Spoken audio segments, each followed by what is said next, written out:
Tycoon returns pregnant wife for Glamorous model, finds her raising his secret twins in style. The fourth quarter projections show a 12% increase, Min-ho announced, sliding his finger across the tablet in his hand. Not 15, as my father promised the board. The executives shifted uncomfortably in their seats. Chairman Jung, his father's oldest friend and advisor, cleared his throat. Your father had 40 years of experience navigating market fluctuations, Min-ho. 12% is still impressive considering the current economic climate. Min-ho's jaw tightened.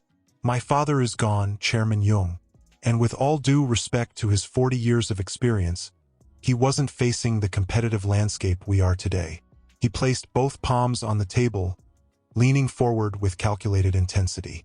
I didn't take control of this company to maintain the status quo. Kim Industries will expand into the Southeast Asian markets by next quarter and will acquire Lee Technologies before the end of the year. A wave of whispers cascaded through the room. Lee Technologies had been their main competitor for generations. That's ambitious, Chairman Jung said carefully. Some might say impulsive. Min-ho straightened his Italian silk tie, a habit he developed whenever challenged. My father built this empire through calculated risks, not cautious hesitation. I suggest we all remember that. The meeting concluded with reluctant nods and forced smiles. As the executives filed out, Min-ho felt the familiar hollowness that had become his constant companion. The empire was his now, everything he'd been groomed for since childhood. Yet something essential remained out of reach. Later that evening, Min-ho's penthouse echoed with emptiness as he poured himself a glass of 30-year-old scotch. The city lights twinkled below like fallen stars, beautiful yet distant. His phone vibrated. His mother. I'm busy, he answered curtly. Too busy for your own mother? Her voice carried the weight of recent grief, yet maintained its aristocratic composure. The Parks have confirmed dinner next Saturday. Their daughter Jiyeon will be joining us. Min-ho sighed audibly. Mother, I don't have time for more arranged meetings. Time is precisely what you don't have, Min-ho. Her voice hardened. You're 32. Your father was already married with you on the way at your age. The board needs stability. Our family needs an heir. The company is stable under my leadership, he retorted. Is it? Chairman Jung called me today. Your acquisition plans have rattled the old guard. Min-ho swirled the amber liquid in his glass. The old guard needs rattling. Perhaps, but you need allies, not just subordinates. A proper marriage to a respectable family would reassure them. The silence between them stretched taut with unspoken expectations. Park Ji-yeon graduated from Seoul National University. She's managed her family's foundation for 3 years. She's well-respected, cultured, and would make an excellent partner for someone in your position. Min-ho drained his glass. Fine. One dinner. After hanging up, he walked to the window, pressing his forehead against the cool glass. Below, Seoul pulsed with life and possibilities. Nightclubs, business deals, fleeting pleasures, all available to him, yet none fulfilling the growing void inside. His reflection stared back at him, impeccably dressed, undeniably handsome, utterly alone. His father's voice echoed in his memory. A man is measured by what he builds, Min-ho. Not what he takes. But what was he building, really? Numbers on spreadsheets? Acquisitions? Mergers? He poured another drink, scrolling through his phone to the latest tabloid headlines featuring his exploits. Kim Air spotted with actress at exclusive club. Business titan son makes bold market moves. The empire was his. The penthouse was his. The company was his. So why did it all feel like borrowed time? An heir, he muttered to himself, the word feeling foreign on his tongue. Is that all I am? An heir producing another heir. My apologies for the delay, Min-ho offered with practiced charm. Traffic was unexpectedly heavy. Worth the wait for a man of your stature, Mr. Park replied, rising to shake his hand. Allow me to introduce my daughter, Jiyeon. She stood with fluid grace, her simple black dress and minimal jewelry speaking of refined taste rather than ostentation. Their eyes met briefly, hers intelligent and assessing. "A pleasure, Mr. Kim," she said, her voice steady and measured. "Please, call me Min-ho," he responded automatically, surprised by his own invitation to familiarity. Throughout the carefully orchestrated meal, Min-ho found himself watching Ji-yeon with growing curiosity. She spoke little but listened intently. When she did contribute, her observations were insightful, lacking the desperate eagerness to impress that characterized his usual arranged meetings. "Your acquisition of Lee Technologies is ambitious," she commented during the main course, after the parents had dominated conversation with safe topics. "Have you considered the cultural integration challenges? Their corporate philosophy differs significantly from Kim Industries." Min-ho paused with his wineglass halfway to his lips. "You follow business news closely. I believe in understanding the landscapes I navigate," she replied. "Financial, social, or otherwise." "And what landscape do you navigate, Ms. Park?" For the first time, a small smile touched her lips. "Currently, the nonprofit sector. My family's foundation focuses on educational access for underprivileged communities." "Noble work," he said dismissively. "Profitable work," she countered. "Social capital yields dividends beyond financial statements, Mr. Kim. Something your father understood well." The mention of his father, not as a comparison but as an acknowledgement, caught Min-ho off guard. Their mothers exchanged knowing glances across the table. 3 weeks and 4 meticulously arranged accidental meetings later, Min-ho found himself proposing marriage over dinner at his penthouse. The ring, a flawless diamond his secretary had selected, sat heavy in his pocket all evening. "This arrangement would benefit us both," he explained, presenting the velvet box with the confidence of closing a business deal. "Our families would be pleased, and we seem compatible enough." Ji-yeon studied the ring with unreadable eyes. "That's perhaps the least romantic proposal in history." "I don't deal in romance," Min-ho said bluntly. "I deal in practicalities. You're intelligent, well-connected, and would make an appropriate partner for someone in my position." "And you believe that's enough?" Min-ho frowned slightly. "Isn't it? Most marriages in our circles are built on less." Ji-yeon closed the ring box without taking it. "I won't pretend I came into this dinner unaware of where this was heading. Our parents have been transparent about their hopes." She pushed the box gently back toward him. Min-ho felt an unfamiliar sensation, rejection. Before she continued, "If we're to marry, I want honesty between us, not just convenience. Take the ring. Ask me again when you've decided if you want a wife or merely the appearance of one." Min-ho stared at her, genuinely perplexed. "What difference does it make? The result is the same." "Is it?" Ji-yeon's eyes held his. "My parents had an arranged marriage, but they built something real from it: respect, partnership, eventually love. I won't settle for less, even with the Kim name attached."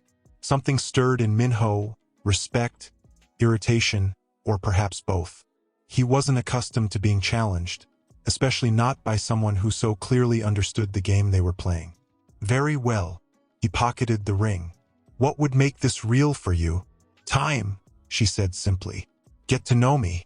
Let me know you.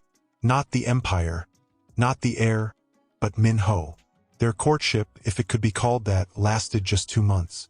To Min-ho's surprise, Ji-yeon's company became less of an obligation and more of a respite. She didn't demand emotional declarations or grand gestures. Instead, she offered perspective, a viewpoint both complementary and challenging to his own. The wedding was the social event of the season. 500 guests, exclusive coverage in 3 major magazines, and a reception that combined traditional Korean elements with modern luxury. Min-ho stood at the altar, watching Ji-yeon approach in her wedding hanbok, and felt something unfamiliar. Possibility. That night, in the privacy of the presidential suite, Ji-yeon touched his face with careful tenderness. "I don't expect love," she whispered, "but I do expect effort. Can you give me that, Min-ho?" He captured her hand, pressing his lips to her palm, a gesture more intimate than their public kiss had been. "I can try," he answered, the closest to vulnerability he'd allowed himself in years. One particularly late night, Min-ho returned home to find Ji-yeon asleep on the sofa, financial reports scattered around her, her reading glasses still perched on her nose. Something tightened in his chest as he gently removed them and draped a blanket over her. She stirred slightly, murmuring his name in her sleep. He paused, watching her face in repose, struck by how easily she had become essential to his life's architecture. Not love, he wasn't ready to call it that, but something dangerously close to dependence. The Chong Group launch party is tonight, Min-ho mentioned over breakfast the following week. Their new luxury resort line. We should make an appearance. Ji-yeon nodded, scrolling through her calendar. I have a meeting with potential donors this afternoon, but can join you afterward. I'll send a car. Min-ho hesitated. Wear something memorable. Chang's events attract considerable media coverage. That evening, Min-ho arrived at the glittering venue alone, navigating through Seoul's elite with practiced ease. The Chong Group had transformed an art gallery into a vision of their forthcoming resort, tropical flora, ambient lighting, and staff dressed in designer interpretations of vacation attire. He accepted a champagne flute, scanning the crowd for useful connections. Kim Min-ho without an entourage? A silky voice commented from behind. The tabloids would never believe it. He turned to find himself facing a woman whose face had graced countless magazine covers and luxury brand campaigns. Song Eun-ha, the country's top model and socialite, regarded him with amused interest, her red dress a strategic contrast to the sea of black and navy suits surrounding them. Ms. Song, he acknowledged with a slight bow. I wasn't aware you were affiliated with Chong Group. I'm not, she smiled, the gesture practiced to perfection. I simply go where the interesting people are. And you, Mr. Kim, have become very interesting since taking over your father's empire. There was something calculated in her flattery, yet Min-ho found himself responding to it. Perhaps because it focused on his achievements rather than his inheritance. Call me Min-ho, he offered, echoing words he'd once said to Ji-yeon. And what makes me so interesting? Risk, Eun-ha replied without hesitation. Everyone expected you to maintain your father's conservative approach. Instead, you're rewriting the playbook. She stepped closer, her perfume enveloping him like an expensive promise. I appreciate men who aren't afraid to break traditions. Before Min-ho could respond, a photographer approached, requesting a photo of Korea's top model and its most dynamic business leader. Min-ho normally deflected such requests, but something, perhaps the champagne, perhaps Eun-ha's challenging smile, made him agree. As they posed, her hand rested lightly on his arm, her body angled perfectly toward his. The camera flashed repeatedly. We photograph well together, she observed afterward, examining the preview on the photographer's screen. Power and beauty, a timeless combination.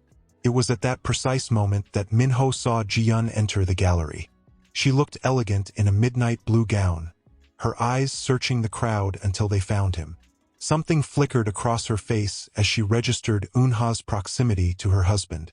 My wife has arrived, Min-ho said, stepping back slightly. Eun-ha's smile didn't waver. The philanthropist. How admirable of you to marry someone with such earnest pursuits. Ji-yeon approached with measured steps, professional warmth masking whatever she might be feeling. After introductions were made, she seamlessly engaged in appropriate small talk, her poise impeccable. But later that night, as they returned home, Ji-yeon broke their comfortable silence. She's quite captivating, she observed, removing her earrings before the bedroom mirror. Eun-ha, I understand why every brand wants her face. She's just another social climber, Min-ho replied dismissively, loosening his tie. Useful for publicity, nothing more. Ji-yeon's eyes met his in the mirror. Be careful, Min-ho. Women like that aren't climbing for social status, they already have it. They climb for power, and you have plenty to offer. Min-ho approached her from behind, resting his hands on her shoulders. Are you jealous, Ji-yeon? That would be a first. She turned to face him, her expression serious. Not jealous, concerned. We've built something good these past months. I'd hate to see it compromised for something shiny but hollow. He kissed her then, partly to reassure her, partly to end the conversation. But the seed had been planted. The next morning, Minho's phone buzzed with notifications. The photo of him and Eun-ha had made headlines. Business titan and supermodel, Korea's new power couple? The article speculated wildly about their obvious chemistry and exclusive after-party sighting. Ridiculous, he muttered, showing Ji-yeon the headline over coffee. This is why I avoid these events. Ji-yeon's response was measured. It will blow over. Tabloids always need something to fill their pages. But it didn't blow over. 3 days later, Minho received a private invitation to Eun-ha's gallery showing her little hobby, according to the handwritten note. Against his better judgment, he attended during his lunch break, telling himself it was merely to manage the PR situation. The private gallery was empty except for Eun-ha herself, dressed with casual sophistication. Her artwork, abstract pieces in bold colors, surrounded them. I'm surprised you came, she admitted, offering him a glass of wine despite the early hour. But pleased. I came to clarify that I won't be fodder for gossip columns, Minho stated firmly. I'm married, and I take my reputation seriously. Eun-ha laughed, the sound musical and practiced. Oh, Minho, don't be so serious. One photo hardly constitutes a scandal. Nevertheless, look at this piece, she interrupted, guiding him toward a large canvas. I painted it after dreaming of Jeju Island. The volcanic landscapes, the intensity. Her eyes captured his.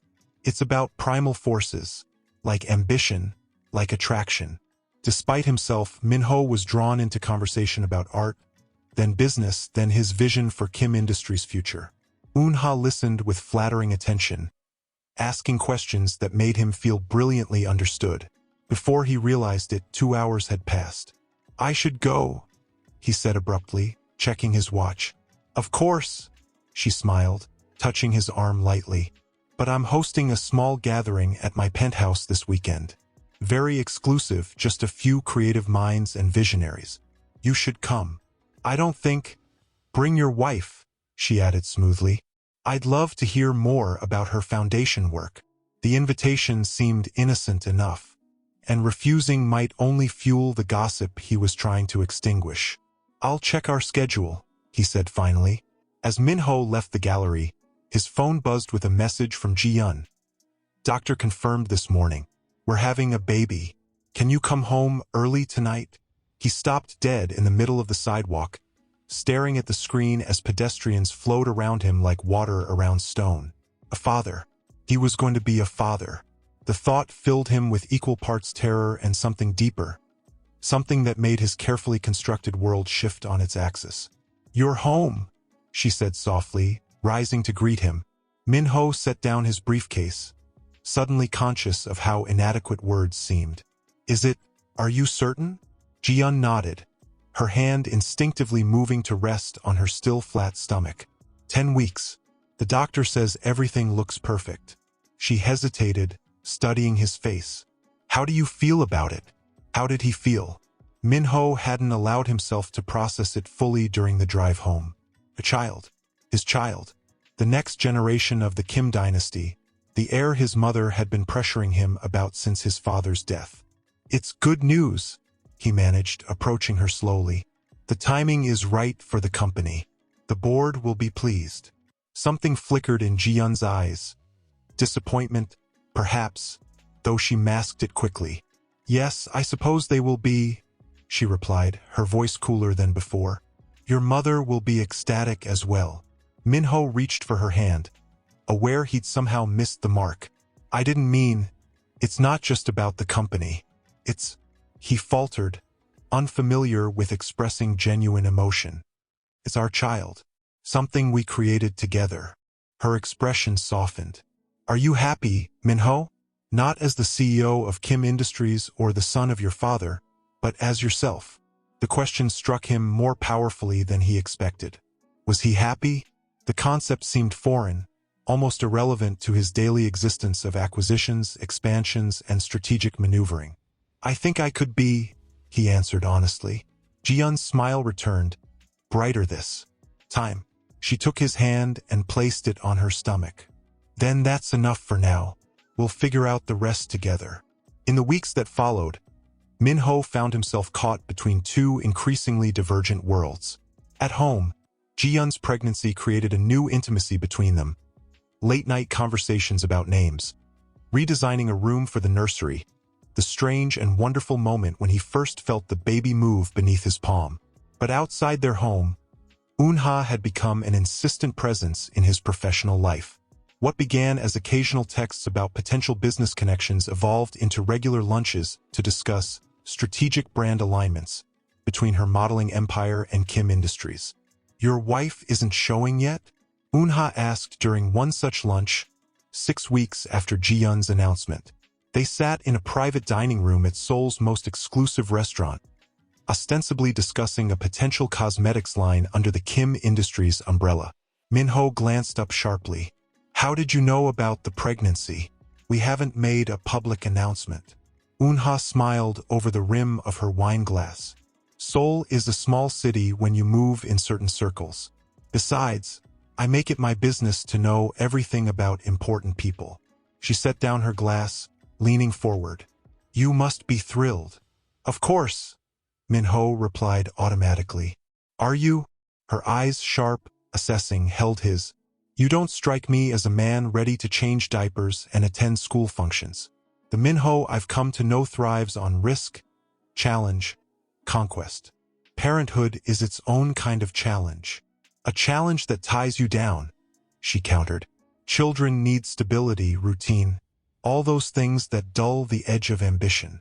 She reached across the table, her fingers brushing against his.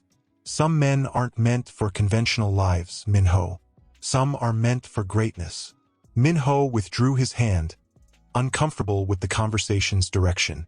I should get back to the office. Later that evening, he returned home to find Ji-yeon asleep on their bed, surrounded by baby name books. Her face looked softer in sleep, more vulnerable. The gentle curve of her stomach was now visible beneath her silk robe. Something twisted inside Min-ho, a confusing mixture of tenderness and suffocation. His phone buzzed with a text from Eun-ha. Thinking about our conversation. I'm hosting a yacht party this weekend off the southern coast. Just the right people who can help with the Lee Technologies acquisition. No spouses, strictly business. Say yes. Min-ho stared at the message, then at his sleeping wife, feeling the distance between his worlds expanding into a chasm. A weekend business trip, Ji-yeon repeated carefully over breakfast 3 days later. Now, when we have the ultrasound scheduled. Min-ho avoided her eyes, focusing on his coffee. It's crucial for the Lee Technologies deal. The chairman will only negotiate in person, and he's only available this weekend at his Jeju property. The lie felt bitter on his tongue, but he couldn't bring himself to admit the truth, that he'd accepted Eun-ha's invitation, that he craved the freedom and excitement she represented. We can reschedule the appointment, he added. It's not as if the baby is going anywhere. Ji-yeon's expression hardened almost imperceptibly. No, I suppose not. She placed her hand on her rounded stomach. I'll go alone. My mother can accompany me. Guilt sliced through him, but relief followed quickly in its wake. I'll make it up to you both, he promised, the words sounding hollow even to his ears. The yacht gleamed like a diamond against the azure waters off Jeju Island. Eun-ha had spared no expense. Champagne flowed freely, international DJs provided a sophisticated soundtrack, and the guest list was indeed exclusive: business moguls, entertainment executives, political fixers. But conspicuously absent was anyone from Lee Technologies. Where's Chairman Lee? Min-ho asked Eun-ha as sunset painted the sky in vivid oranges and pinks. I thought this was about the acquisition. Eun-ha laughed, the sound almost lost in the sea breeze. She wore a white bikini under a sheer cover-up, her tan skin luminous in the fading light. Oh, Min-ho, do you really think business deals happen in boardrooms? The real power moves occur in places like this, where defenses are down and alliances form naturally. She gestured toward a group of men near the bow. That's Lee's nephew, his heir apparent. Much more important to charm than the old man. Her hand rested casually on Minho's chest. Besides, I wanted you here. Is that so terrible? Before Minho could answer, his phone rang, Ji-Yun's ringtone. He stepped away, moving to a quieter corner of the deck. Ji-Yun? How was the appointment? Her voice came through clearly, edged with an emotion he couldn't quite identify. The baby is healthy. Strong heartbeat. Pause. Babies, actually. Minho gripped the railing. What do you mean? Twins, Minho. We're having twins. 2 boys. Her voice broke slightly. I wish you had been here to see their little faces on the monitor. They were perfect. The world seemed to tilt beneath Minho's feet. Twins. 2 heirs. 2 lives he was responsible for. That's wonderful news, he managed, his voice strained. In the background, laughter and music swelled as the party intensified. I'm sorry I couldn't be there. Where are you exactly? Ji-Yun asked, her tone sharpening. It sounds like a party. Just a business dinner on the chairman's terrace.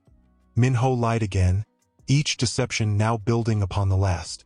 The acoustics are strange. Listen, I should go. Of course. Ji-Yun cut in, her voice suddenly distant. Your business is important. Congratulations on becoming a father to twins. Minho. I hope whatever deal you're working on is worth missing this moment. The call ended before he could respond.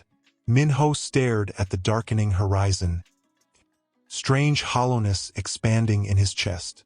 Trouble in paradise? Eunha's voice slid over him as she appeared at his side, 2 champagne flutes in hand.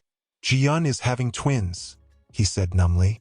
Eunha's perfect features arranged themselves into an expression of sympathy. How overwhelming for you both. She handed him a glass. Seems like you could use this. Minho accepted the drink automatically, downing it in one swallow. You know, Eunha continued, her voice a silken whisper. Some men aren't cut out for fatherhood. There's no shame in recognizing your true nature. And what is my true nature? Minho asked, the champagne warming his blood. Eunha stepped closer, her scent enveloping him like an expensive trap. You're a conqueror, Minho, not a caretaker. You need freedom to build your empire, not the weight of family expectations. Her fingers traced the line of his jaw. You need someone who enhances your power, not someone who domesticates it. Below deck, in a luxurious suite, a photographer waited, hired by Eunha days earlier, another calculated move in her meticulous plan. By morning, the images would be ready, compromising enough to force Minho's hand, private enough to give her leverage. I have something to show you, she murmured, taking his hand. Something that Minho's phone rang incessantly as he sat in his office, blinds drawn against the morning light. His PR team had already issued denials, claiming the photos were misleading, taken out of context. But the damage was spreading like wildfire across social media, business circles, and, most devastatingly, to his home. When he finally gathered the courage to return to the penthouse, the silence that greeted him was worse than any accusation. He found Ji-Yun in the newly prepared nursery, methodically folding tiny clothes into a suitcase. Her face was pale but composed, her movements precise. Ji-Yun, he began, his voice catching. Those photos, don't. She didn't look up from her task. Please don't insult me with lies. I've had enough of those. Minho stepped further into the room, taking in the pale blue walls, the 2 identical cribs that had been delivered the previous day. I can explain? Can you? Now she did look up, her eyes red-rimmed but dry. Can you explain why you lied about your whereabouts? Why you missed seeing your sons for the first time? Why I had to learn about your activities from my mother's housekeeper, who saw the news before I did? The quiet dignity of her pain was unbearable. Minho had prepared for anger, for hysterics, emotions he could deflect or manage. This controlled grief was something else entirely. It wasn't planned, he said lamely. Eunha invited me for business connections. Things escalated. Ji-yeon folded another miniature sweater with trembling hands. You know what's interesting, Min-ho? I'm not even surprised. Deep down, I always knew you hadn't fully committed to us. She placed a protective hand on her swollen belly. To them. That's not fair. I've been supportive of the pregnancy. Supportive? She gave a hollow laugh. You've treated it like another business acquisition. Something to be managed, scheduled around more important matters. She zipped the suitcase closed with finality. I was willing to build something real with you, even without love at the beginning. I thought time would bring us there, but you can't build anything lasting on a foundation of lies. Min-ho's chest tightened. Where are you going? To my parents' house. I need space to think clearly about what's best for our children. They're my children too, he protested. A surge of unexpected possessiveness rising within him. Ji-yeon's eyes flashed. Are they? Or are they just the next generation of the Kim dynasty to you? Heirs, not sons. The accusation struck with painful precision. Min-ho had no answer that wouldn't confirm her words. My driver is waiting, Ji-yeon said, lifting the suitcase. I've instructed my assistant to coordinate with yours regarding necessary communications. Please don't try to see me for a while. As she moved past him, Min-ho caught her arm gently. Ji-yeon, please. Let me go, Min-ho. Her voice was soft but unyielding. I need to protect myself now. And them. The finality in her words sent ice through his veins. He released her arm, watching helplessly as she walked away, her normally elegant stride now careful and measured to accommodate her changing body. The front door closed with a quiet click that somehow sounded more devastating than a slam. She'll come back, Eun-ha assured him later that night, lounging across his office sofa in a red dress that seemed designed specifically to distract. Women like her always do. The security of the Kim name is too valuable. Min-ho stared out at the Seoul skyline, a tumbler of scotch dangling from his fingers. You don't know Ji-yeon. I know her type. Proper family, proper education, proper marriage. Eun-ha approached him from behind, her hands sliding onto his shoulders. This temporary rebellion is just pregnancy hormones. Once the babies arrive, she'll realize she needs you. Min-ho turned to face her. Did you plan this? The photographs. Eun-ha's smile never wavered. Does it matter? We both got what we wanted. You're free from suburban domesticity, and she trailed one perfectly manicured finger down his tie. I get Korea's most eligible bachelor. For the first time, Min-ho saw her clearly, the calculated ambition behind every gesture, the strategic deployment of her beauty. She was a mirror image of himself. Ruthless, focused, willing to sacrifice others' happiness for personal gain. Get out, he said quietly. Eun-ha blinked, her composure slipping momentarily. Excuse me? Get out of my office. His voice remained level, controlled. Whatever game you're playing, I'm no longer participating. She recovered quickly, her laugh like breaking glass. Oh, Min-ho, it's a bit late for moral outrage, don't you think? The damage is done. Your pregnant wife has left you. The board is questioning your judgment. Your mother hasn't stopped calling. She moved closer, voice dropping to a seductive whisper. Let me help you weather this storm. Together, we'd be unstoppable. Min-ho stepped away from her. Security will escort you out if necessary. As his finger hovered over the intercom button, Eun-ha's expression hardened into something ugly and revealing. You'll regret this. I can make things much worse for you, Min-ho. Those photos were just the beginning. I'm sure they were, he agreed calmly. But whatever you have planned next, it can't possibly make me feel worse than I already do. After she stormed out, Min-ho sank into his chair, the weight of his choices settling around him like a shroud. On his desk sat the framed ultrasound image Ji-yeon had left behind. 2 tiny profiles, still forming, already perfect. His sons. Not heirs, but children. His children. He reached for his phone, then stopped. What could he possibly say to Ji-yeon that would undo the damage? What promises could he make that she would believe?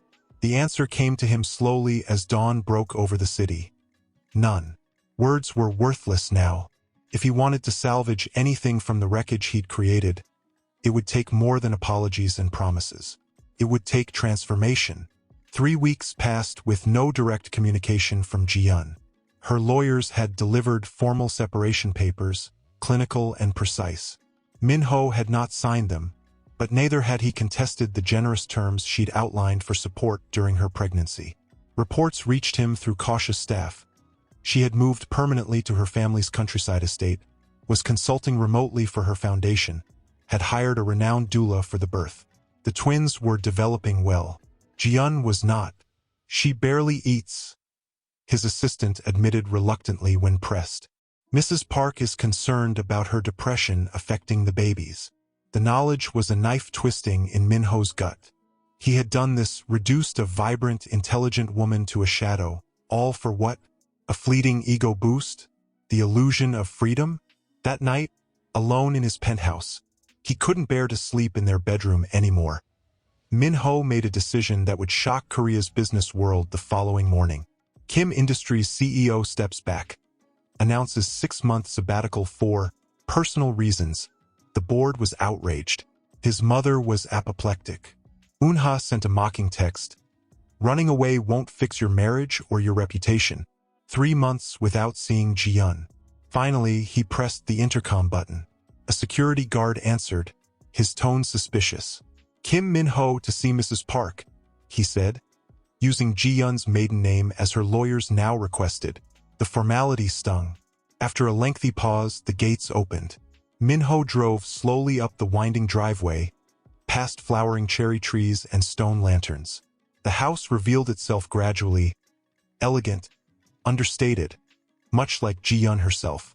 Mrs. Park waited on the front steps, her expression inscrutable.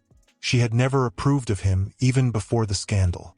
Now her disapproval had hardened into something colder. She agreed to see you only because her doctor advised against emotional distress. Mrs. Park informed him without preamble. The babies are due in 5 weeks, and her blood pressure concerns us. Her eyes narrowed. If you upset her in any way, you will leave immediately. Is that understood? Min-ho nodded, humbled by the protective ferocity in her voice. I understand. She's in the garden pavilion. 10 minutes, no more. The path to the pavilion wound through a bamboo grove, the afternoon light filtering through swaying stalks in dappled patterns. Min-ho walked slowly, rehearsing words that now seemed inadequate for the magnitude of his mistakes. Ji-yeon sat on a cushioned bench overlooking a small pond, her profile serene as she watched koi fish dart beneath lily pads. Her pregnancy had advanced significantly, her belly now a perfect rounded dome beneath her flowing linen dress. Something caught in Min-ho's throat at the sight of her. She turned as his footsteps sounded on the wooden planks, her face betraying momentary surprise before settling into careful neutrality. Min-ho, she acknowledged, her hand instinctively moving to protect her stomach. The gesture wasn't lost on him. She was shielding their children from him, as if he were a threat. Thank you for seeing me, he began, remaining standing at a respectful distance. You look well. A faint smile touched her lips. A polite fiction. I look enormous. Beautiful, he corrected softly. You look beautiful. Silence stretched between them, filled with the gentle sound of water and distant birdsong. Why are you here, Min-ho? Ji-yeon finally asked. Your lawyers could have delivered any documents. Min-ho took a deep breath. I'm not here as Kim Industries CEO or to discuss legal matters. I'm here as just myself. To tell you I'm sorry. Sorry. She tested the word as if assessing its weight. For which part? The lies? The public humiliation? Abandoning me when I needed you most? Her direct questions cut through his prepared speech. Min-ho moved closer, cautiously sitting on the opposite end of the bench. For all of it, he admitted. For treating our marriage as another business transaction. For not recognizing what I had until I destroyed it. He gestured helplessly at her pregnant form. For missing these months with them. With you. Ji-yeon studied his face, searching for insincerity. Your sabbatical caused quite a stir in the business world. Your mother gave 3 interviews expressing her disappointment. I imagine she did. The tabloids suggested rehab. Others speculated you'd had a breakdown. Minho nodded. Let them speculate. The truth is simpler and more difficult. I needed to step away to figure out who I am without the company, without my father's legacy hanging over me. He hesitated. I've been in therapy. Intensive therapy. Jihyun's eyebrows rose slightly. You? The man who once told me that introspection was a luxury for people without ambition. That man was an idiot, Minho replied with unexpected frankness. An insecure boy hiding behind his father's empire, terrified of being found inadequate. Something shifted in Jihyun's expression, a softening around her eyes. And what did this intensive therapy reveal? Minho looked out at the pond, gathering his thoughts. That I married you for the right reasons but approached our marriage all wrong. That I've spent my life so focused on proving myself worthy of the Kim name that I never considered what would make me worthy in my own eyes. He turned back to her. That I want to be a father who's actually present for his children, not just financially but emotionally. Something my own father never was. Jihyun's hand moved in small circles over her stomach, a soothing gesture he recognized from their brief time together during the pregnancy. They're active today, she commented, changing the subject. The doctor says they're running out of room. Minho's throat tightened. May I? Would it be all right if I? Understanding his unspoken request, Jihyun hesitated, then nodded slightly. Minho moved closer, his hand hovering uncertainly over her belly until she guided it to a spot on her left side. The kick against his palm was immediate and strong. Tears sprang unexpectedly to Minho's eyes. That's June, Jihyun said softly. Always restless. Jean is quieter, more patient. She placed his other hand on the right side of her stomach. There. Feel the difference. The gentler movement beneath his right hand was indeed distinctive. A different rhythm, a different child. His son. One of two people he had helped create but hadn't yet earned the right to know. I've missed everything, he whispered, the realization washing over him with crushing force. Yes, Jihyun agreed. No accusation in her voice, just simple truth. You have. I want to be here for what comes next, Minho said, the words rushing out before courage deserted him. Not just financially supporting from a distance, but actually present. Learning to change diapers and give baths and be woken at 3 in the morning. Being a real father, not just a name on a birth certificate. Jihyun withdrew slightly, her hands replacing his on her stomach in that protective gesture again. You say that now, Minho, but how can I believe you? How can I trust that the next ambitious model or the next big deal won't take precedence over midnight feedings and pediatrician appointments? The question hung between them, fair and devastating in its simplicity. You can't, he acknowledged. I haven't earned your trust back yet, but I'm asking for the chance to try. He reached for the folder he'd brought, removing several papers. These aren't legal documents. They're the lease for a small house I've rented. In this village, 10 minutes from here. Jihyun's surprise was evident. You're moving here? Away from Seoul? For now. For as long as it takes. He handed her another paper. And this is confirmation of my extended leave from Kim Industries. The board has appointed an interim CEO. I've stepped away completely. Your empire can wait, Minho finished firmly. Some things are more important. I see that now. He leaned forward, his eyes meeting hers directly. I'm not asking to move back in or for us to pretend nothing happened. I'm asking to be nearby when the twins are born. To help in whatever way you'll allow. To prove through actions, not words, that I can change. Jihyun's expression remained guarded, but something flickered in her eyes. Not forgiveness, not yet, but perhaps its distant relative. Consideration. My mother will never agree to this. I've already spoken with her, Minho admitted. She was not encouraging, but she acknowledged it's your decision. Jihyun looked away, watching the koi circle lazily in the pond. For several long moments, she said nothing, one hand absently tracing patterns over where their sons grew. The doctor has scheduled a C-section for May 15th, she finally said, her voice carefully neutral. If you're serious about this, you can be there. Not in the operating room, she clarified as hope surged in his expression. But waiting to see them afterward. It was a small concession, so much less than he wanted, but infinitely more than he deserved. Thank you, Minho said simply, understanding that this fragile beginning was precious and conditional.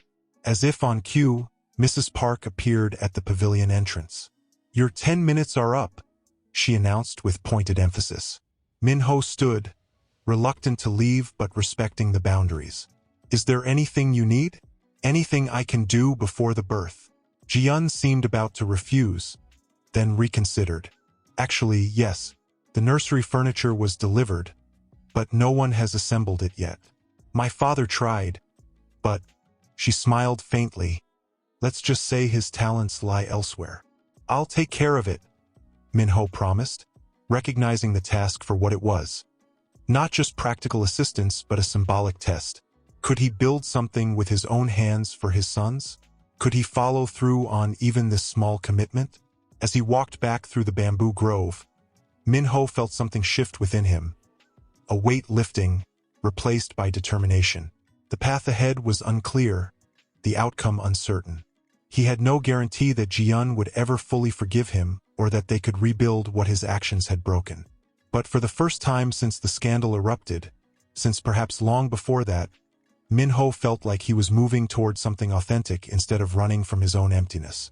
Whether it led back to Ji-yeon or merely to becoming the father his sons deserved, it was a path worth taking. But now, kneeling on the polished wooden floor surrounded by screws, Allen wrenches, and instruction manuals in 5 languages, Minho was determined to complete this task himself. Each completed piece, a crib, a changing table, a rocking chair, felt like a small victory, a tangible contribution to his sons' lives. Ji-yeon appeared in the doorway on the 3rd afternoon, watching silently as Minho struggled with the mobile that would hang above one of the cribs. Her presence flustered him. They had barely spoken since their conversation in the garden pavilion. You're doing it wrong, she observed after a moment, her tone more amused than critical. The constellation pattern is upside down. Minho examined the half-assembled mobile with a frown. I followed the diagram. You followed it perfectly, if your intention was to show the southern hemisphere sky. She waddled into the room with the careful gait of a woman in her final weeks of pregnancy. The manufacturer is Australian. You need to reverse it for our night sky. She lowered herself carefully onto the rocking chair he had assembled the previous day, her hands automatically moving to support her belly. The simple domesticity of the moment. Ji-yeon in a soft linen dress, her hair in a loose braid, guiding him through this mundane parental task, created an ache of longing in Minho's chest. How are you feeling? He asked, setting aside the troublesome mobile. Enormous, uncomfortable, ready for these two to make their appearance. She shifted position, seeking relief. The doctor says everything looks perfect though. Textbook pregnancy. Minho nodded, unsure how to navigate even this simple conversation. In the past, their interactions had been either the formal politeness of arranged marriage partners or later the focused discussion of business peers. This tentative personal ground between them was unfamiliar territory. I've been reading those books you bought, he offered, gesturing to the parenting manuals stacked neatly on a shelf. About twins, their development, how to establish routines. Ji-yeon's expression softened slightly. And terrifying, he admitted with unexpected honesty. The sleep deprivation alone sounds like an advanced interrogation technique. A surprised laugh escaped her. The first genuine laugh he'd heard from her in months. The sound warmed something in Minho that had been cold for too long. My cousin said the same thing after her twins were born. She didn't sleep more than 3 consecutive hours for the first year. How reassuring, Minho replied dryly, then hesitated. Ji-yeon, I've been wondering. Have you thought about what happens after? When you're recovered from the birth? Her guard immediately returned. What do you mean? Minho chose his words carefully. I meant practically. Will you stay here with your parents? Return to Seoul eventually? I'm trying to understand what the next few months might look like. Ji-yeon looked out the nursery window at the peaceful garden beyond. I haven't decided yet. My foundation has offered extended maternity leave. My parents want us to stay here permanently. She turned back to him, her expression guarded but not hostile. What about you? How long can Kim Industries survive without its CEO? Longer than anyone expected, apparently. The interim leadership is doing well. Min-ho shifted to sit cross-legged on the floor, consciously making himself less imposing. The company doesn't need me as much as I thought. Maybe it never did. And does that bother you? Being unnecessary? The question struck deeper than she perhaps intended. Min-ho considered it seriously before answering. It shouldn't it? My entire identity has been wrapped up in being essential to the company, to my father's legacy. But honestly, he looked around the nursery at the evidence of his humble efforts. It's been liberating. For the first time, I'm figuring out who Min-ho is separate from Kim Industries. Ji-yeon studied him with that perceptive gaze that had always seen through his corporate mask. And who is he? This Min-ho separate from his company? Still discovering that, he admitted. But so far, a man who's terrible at assembling baby furniture, who actually enjoys cooking his own meals sometimes, who's terrified of becoming a father but even more terrified of failing at it. He met her eyes directly. A man who misses his wife more than he ever thought possible. The quiet confession hung between them. Ji-yeon's breath caught visibly, her hands tightening on her belly. For a moment, Min-ho thought he'd overstepped, pushed too soon. Then her expression changed, a flash of discomfort crossing her features. Ji-yeon. Alarm shot through him as she grimaced. What's wrong? Nothing. She waved off his concern. Braxton Hicks contractions. I've been having them for weeks. The doctor says it's normal, just practice for the real thing. Min-ho wasn't convinced. Are you sure? Should I call someone? Don't be dramatic. I just need to. She stopped mid-sentence, a different expression crossing her face as she looked down. Oh, what so? Min-ho was already on his feet, panic rising. My water just broke. The three words transformed the room's atmosphere instantly. Min-ho froze, his mind momentarily blank with panic despite all his reading. But the C-section is scheduled for next week. Ji-yeon gave him a look of mingled amusement and exasperation. Apparently your sons didn't check the calendar. Another contraction visibly gripped her, stronger this time. We need to call my doctor. Now. The next hour passed in a blur of controlled chaos. Ji-yeon's mother efficiently packed a hospital bag while her father called the doctor. Min-ho hovered uselessly until Ji-yeon gripped his hand during a particularly strong contraction, giving him purpose. We'll take my car, Min-ho decided as another contraction hit. It's faster than the family sedan. Mrs. Park looked ready to object. But Ji-yeon nodded through gritted teeth. Fine, just get me to the hospital. The drive was the most terrifying of Min-ho's life. Faster than was strictly legal but careful with his precious cargo. Ji-yeon sat beside him in the passenger seat, her breathing measured as her parents followed in their own car. They're coming quickly, she murmured between contractions. I can feel it. Min-ho's knuckles whitened on the steering wheel. We're almost there. 10 more minutes. Min-ho. Ji-yeon's voice had an odd quality that made him glance over. She was looking at him with an expression he couldn't quite decipher, vulnerable yet determined. Whatever happens in there, thank you for being here now. The simple acknowledgement nearly undid him. I should have been here all along. Yes, she agreed softly. But you're here now. The hospital corridor was a sterile purgatory. Min-ho paced its length repeatedly, each step echoing on the polished floors as he was exiled from the operating room where his sons were entering the world. The scheduled C-section had become an emergency one as Ji-yeon's labor progressed too rapidly for twins. The first birth is often the most difficult, the doctor had explained as nurses prepared Ji-yeon for surgery. With twins, we can't risk complications. Mrs. Park had been allowed in, maternal privilege trumping estranged husband status. The exclusion stung, but Min-ho accepted it without protest. His rights had been abdicated months ago on a yacht with Eun-ha.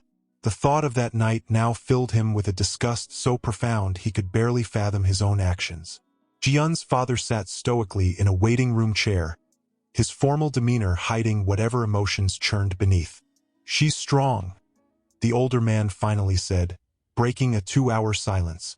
"Like her mother." Min-ho stopped pacing to look at his father-in-law. "Yes. When my daughter married you, I told my wife it was a mistake."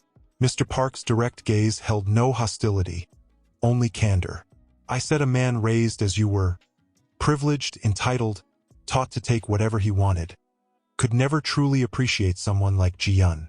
Min-ho didn't flinch from the assessment. "You weren't wrong. Perhaps not then." The older man's expression softened slightly. "But a man can change when the right motivation comes along. My father was like you once, ambitious, distant. The birth of my sister transformed him. Some men are remade when they hold their children for the first time." Before Min-ho could respond, the operating room doors swung open. A nurse emerged, her face bright. "Mr. Kim, your sons are here. Both healthy, good weights. Mrs. Park is doing well also." The relief was so intense Min-ho had to brace himself against the wall. "Can I see them?" "In a few minutes. They're being cleaned and checked now, and we're finishing up with Mrs. Park." But everything went perfectly. When the nurse disappeared back through the doors, Min-ho found himself gripping Mr. Park's offered hand, the two men sharing a moment of connection that transcended their complicated history. 20 minutes later, Min-ho stood outside the recovery room, heart pounding with an emotion so profound it had no adequate name. Through the window, he could see Ji-yeon propped against pillows, looking exhausted but radiant. Beside her bed were 2 clear bassinets, each containing a tiny blanket-wrapped bundle. Mrs. Park emerged from the room, her usual stern expression softened. "She's asking for you." Min-ho swallowed hard. "Both of them are well? Truly?" Something like approval flickered across Mrs. Park's features. "Yes. June is slightly larger at 3.2 kilograms. Jean is 2.9. Both perfect." She hesitated, then added more gently, "Don't keep them waiting." The few steps into the recovery room felt momentous, crossing a threshold into a new existence. Ji-yeon looked up as he entered, her face showing the exhaustion of surgery but her eyes clear. "There you are," she said softly. "Come meet your sons." Min-ho approached slowly, almost reverently. The bassinets contained what appeared at first glance to be identical tiny humans, each with a shock of black hair and the red-tinged complexion of newborns. But as he looked closer, subtle differences emerged. One face slightly rounder, the other with a more defined chin. "This is June." Ji-yeon indicated the slightly larger baby. "And this is Jean. The nurses say Jean resembles me, but I think they both look like you." Unable to speak past the constriction in his throat, Min-ho simply stared at the 2 perfect beings before him, his sons, the extension of himself into a future he might not see. The responsibility was overwhelming. "Would you like to hold one?" Ji-yeon asked. Min-ho looked at his hands, the same hands that had signed billion-won contracts, that had held Eun-ha on that damnable yacht, and suddenly felt unworthy. "I don't know how." "Support his head and neck," Ji-yeon instructed gently. "Here." With her guidance, Min-ho found himself cradling Jean, the smaller, quieter twin. The weight of this tiny human in his arms was insignificant physically but cosmically heavy. Jin's eyes were closed, his miniature features peaceful in sleep. A tiny hand had escaped the blanket, 5 perfect fingernails no bigger than grains of rice. "Hello, Jean," Min-ho whispered, voice cracking. "I'm your father." At the sound of his voice, the baby's eyes fluttered open, dark, unfocused, yet somehow penetrating. Min-ho felt exposed, as if this minutes-old child could see through all his pretenses to the terrified, overjoyed core of him.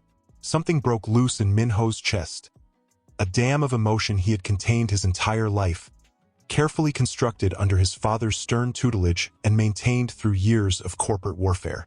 Tears spilled down his cheeks, unchecked and unashamed. "I'm sorry," he managed, not to Ji-yeon but to the child in his arms. "I'll do better, I promise." Ji-yeon watched this transformation silently, her own eyes glistening.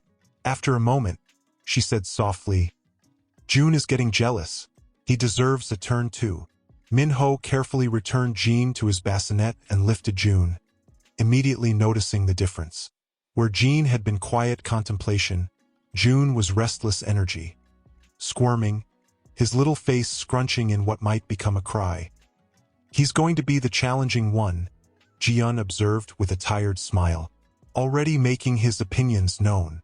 As if to confirm her assessment, June let out a surprisingly strong cry. Min-ho instinctively began swaying, a gentle rocking motion he hadn't known he possessed. "Shoo! It's all right," he murmured. "I've got you." To his astonishment, June quieted, tiny fingers curling around Min-ho's thumb with surprising strength. The connection, this tangible link between father and son, overwhelmed Min-ho anew. "Ji-yeon," he said, voice thick with emotion.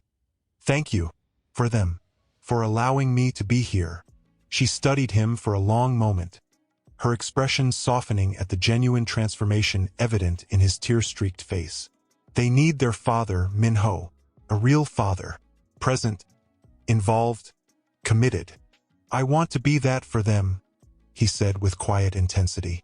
"And," he hesitated, gathering courage, "if you'll let me, I want to try to be the husband you deserve, too." Ji-yeon's eyes widened slightly. Neither of them had spoken of reconciliation before, the breach between them seemingly too profound to mend. "Min-ho, not now," he added quickly. "Not when you're recovering, when everything is new and overwhelming. But someday, when you're ready, if you're ever ready." He looked down at June, then across at Jean. "We created something miraculous together, Ji-yeon. I threw it away once. I won't make that mistake again." She didn't answer immediately, exhaustion claiming her features as the adrenaline of birth began to fade. But her eyes held Min-ho's steadily, without the wall of hurt that had separated them for months. "Let's start with today," she finally said. "With this moment, with you being their father." It wasn't forgiveness, wasn't a promise of reconciliation. But as June settled against his chest and Jean slept peacefully nearby, Min-ho recognized it for what it was. A beginning. A chance to build something authentic and lasting, brick by patient brick. The warm July evening found Min-ho on his knees in the living room, assembling yet another piece of baby equipment. A play gym with dangling toys designed to enhance infant development.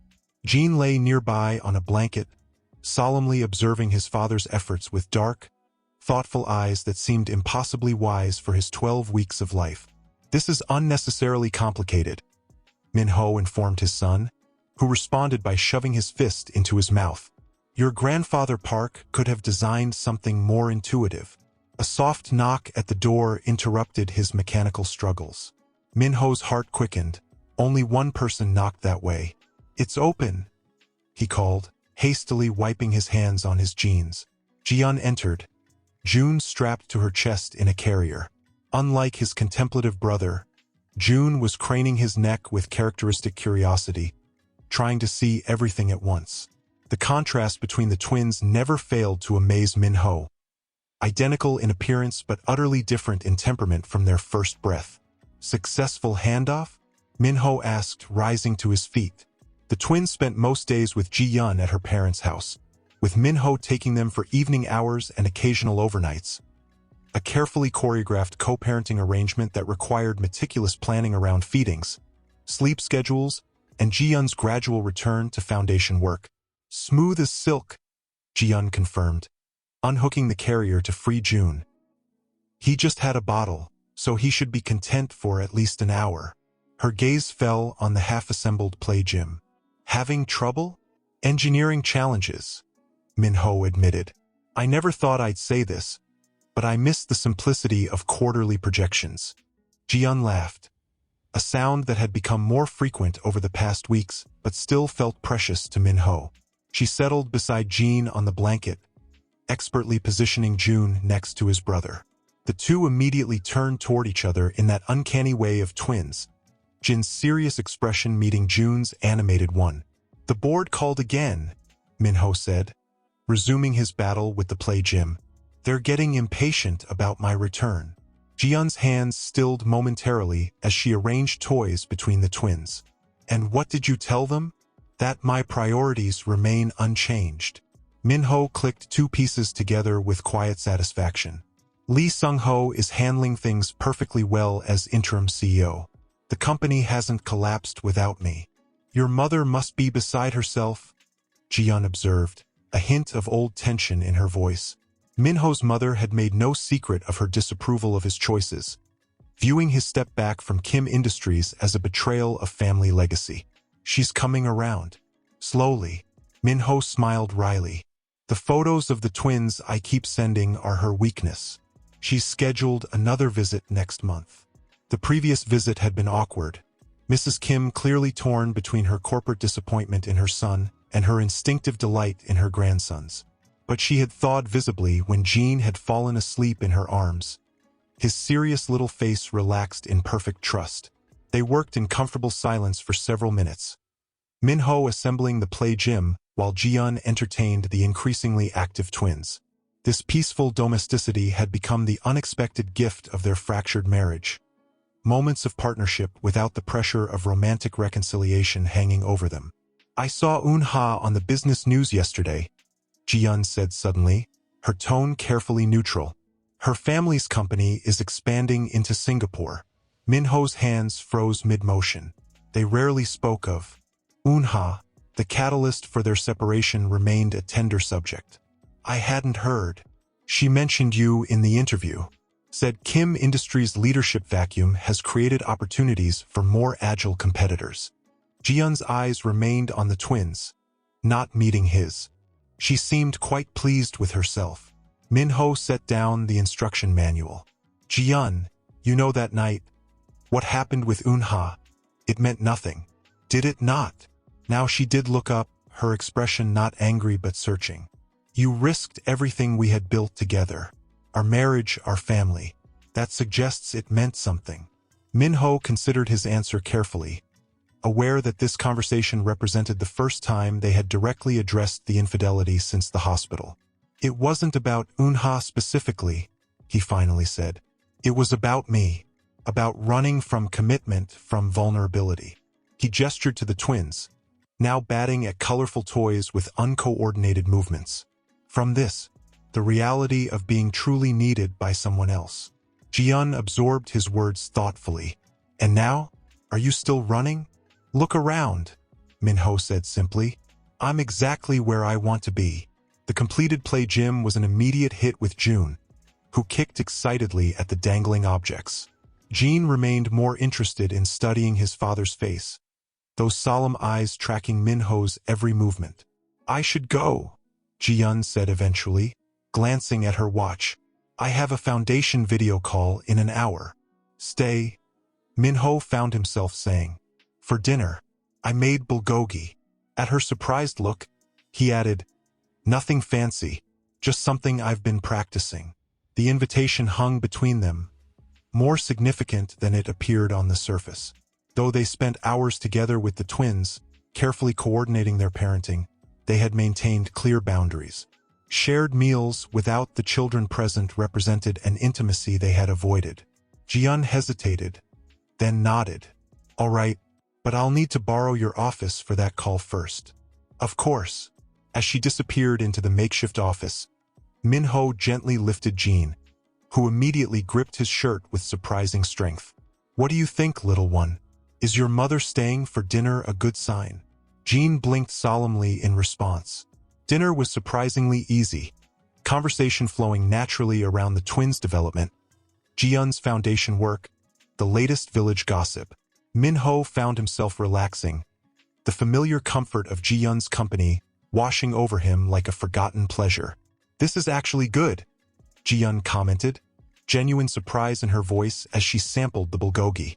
"When did you learn to cook?" "YouTube," Minho admitted. "Lots of trial and error. The first attempts were educational. I can't picture it." Kim Minho, Business tycoon. Burning dinner. Former business tycoon, he corrected. Current amateur chef and professional diaper changer. She smiled at that, a warm smile that reached her eyes. You've changed. Had to, he replied simply. The old Min-ho couldn't have handled this. He nodded toward the twins, now dozing in their portable cribs near the table. He would have delegated the hard parts, missed the important moments. Like their first real smiles last week, Ji-yeon murmured. Exactly. Min-ho's chest tightened at the memory. Jin's rare, sudden grin when Min-ho sang an old lullaby his own mother once sang to him. Jun's easy, frequent smiles that nonetheless felt like miracles each time. After dinner, they settled on the small porch overlooking the garden, the summer twilight painting everything in soft golden hues. The twins remained asleep inside, the baby monitor between them on the porch swing relaying their gentle breathing. I filed the dismissal papers yesterday, Ji-yeon said quietly. Min-ho turned to her sharply. What? For our separation. Her eyes remained on the distant mountains, violet now in the fading light. I told my lawyer to withdraw them. Min-ho's heart thundered in his chest, but he forced himself to breathe evenly, to not leap to conclusions. Why? Ji-yeon was silent for a long moment, gathering her thoughts. When I first filed, I was hurt, angry. I wanted formal recognition of the breach between us. But now, she turned to face him fully. The papers don't reflect our reality anymore. And what is our reality? Min-ho asked softly, afraid to break the delicate moment with hope too boldly expressed. I don't know exactly, Ji-yeon admitted. That's why I withdrew the separation filing. Not because I'm ready to simply resume our marriage as if nothing happened, but because I'm no longer certain it should end. Min-ho nodded slowly, processing her words. What changed? You did. Not just temporarily, not just for show. Her voice grew stronger. For 3 months, I've watched you transform from someone who viewed parenthood as an obligation to someone who genuinely delights in it. You've chosen our sons over your company, convenience, status. You learned to cook, for heaven's sake. Despite the gravity of the conversation, Min-ho smiled at that. The bar seems low if bulgogi is all it takes. It's not the food, Ji-yeon clarified. It's the willingness to be bad at something new. The old Min-ho only did things he could master and control. The observation struck home with unexpected force. She was right. His former self had carefully curated a life where his supremacy was assured, avoiding any arena where he might appear vulnerable or incompetent. When Jean was sick last month, Ji-yeon continued, you stayed up all night with him. Not because you had to, I offered to take him, but because you wanted to be there for him, even through the messy, exhausting parts. The memory surfaced vividly. Jin's first fever, the terror Min-ho had felt at his son's distress, the long hours pacing the cottage floor as the tiny boy whimpered against his shoulder. The helplessness had been excruciating, yet he wouldn't have been anywhere else. They're my sons, he said simply. Yes. Ji-yeon's eyes shone with emotion in the gathering darkness. And I'm beginning to believe that I might still be your wife. Not just legally, but in the ways that matter. Min-ho's breath caught, cautiously, as if approaching a wild creature that might bolt at any moment. He reached for her hand. When she didn't pull away, he enfolded her fingers in his. I love you, he said quietly. I never stopped, even when I was too blind to act like it. I know, she whispered. That's part of what hurt so much. I always knew you loved me, Min-ho. But love without respect, without commitment, it's not enough. And now, Ji-yeon turned her hand to intertwine their fingers. Now I see both. In the way you've rebuilt yourself, prioritized the twins, respected my boundaries. She took a deep breath. I'm not saying everything is repaired. Trust takes longer to rebuild than it does to break. I understand. Min-ho squeezed her hand gently. What do you want, Ji-yeon? Whatever it is, I want to try again, she interrupted. Slowly, with open eyes. I'm not moving in tomorrow or making grand pronouncements. but I'd like dinners like tonight to happen more often. I'd like the twins to see their parents together sometimes, not just coordinating handoffs. The baby monitor crackled with Jin's distinctive pre-cry whimper. Both parents instinctively tensed, recognizing the sound that typically preceded a full meltdown. "I'll get him," Minho said, releasing Ji-yun's hand reluctantly. Inside, he lifted Jin from the portable crib, the baby's face scrunched in discomfort. "Sure. It's all right," Minho murmured, the soothing motions now second nature after months of practice. Jin settled against his shoulder with a hiccuping sigh. When Minho returned to the porch, Ji-yun had moved to stand by the railing, her silhouette elegant against the twilight sky. With Jin secure in his arms, Minho joined her, their shoulders not quite touching. "Tomorrow," Ji-yun said softly, "my parents are hosting the village summer festival. They asked if you would come. As family." The simple invitation contained worlds of meaning. The Park family's formal acknowledgement of him as more than just the twins' father represented a significant shift. "I'd be honored," Minho replied. Jin squirmed between them, one tiny hand reaching out to pat Ji-yun's cheek with clumsy affection. She captured his little fingers, kissing them softly. "He has your eyes," she observed. "Both of them do. But Jin has your contemplative nature too. Always watching, analyzing. June has your spirit," Minho countered. "Fearless, determined." They stood together in companionable silence as darkness enveloped the garden completely. The moment felt suspended between past and future, the pain of betrayal still present but no longer defining them, the possibility of reconciliation real but not rushed. "I should take them home for the night," Ji-yun finally said. "It's getting late." Minho nodded, though reluctance filled him at the thought of the cottage emptying again. "I'll help you get them into the car." As they carefully secured the twins in their car seats, June protesting briefly before drifting back to sleep, Minho was struck by how natural this felt, this co-parenting dance they had developed. Yet he wanted more, wanted the right to kiss Ji-yun goodnight, to wake beside her in the morning. Patience, he reminded himself. Some things couldn't be rushed or acquired through sheer determination. Some things had to be earned day by patient day. At the car door, Ji-yun paused. "Thank you for dinner. Thank you for staying," he replied simply. She hesitated, then rose on her toes to press a soft kiss to his cheek, the first such gesture since before the twins' birth. "Good night, Minho." Minho adjusted Jin's tiny hanbok for the third time, smoothing the colorful fabric with nervous fingers. Both twins had been dressed in miniature traditional clothing for the occasion, June already managing to create a wrinkle despite being held securely in Ji-yun's arms. "He looks perfect," Ji-yun assured him, a hint of amusement in her voice. "Stop fussing. I want to make a good impression," Minho admitted, scanning the crowd.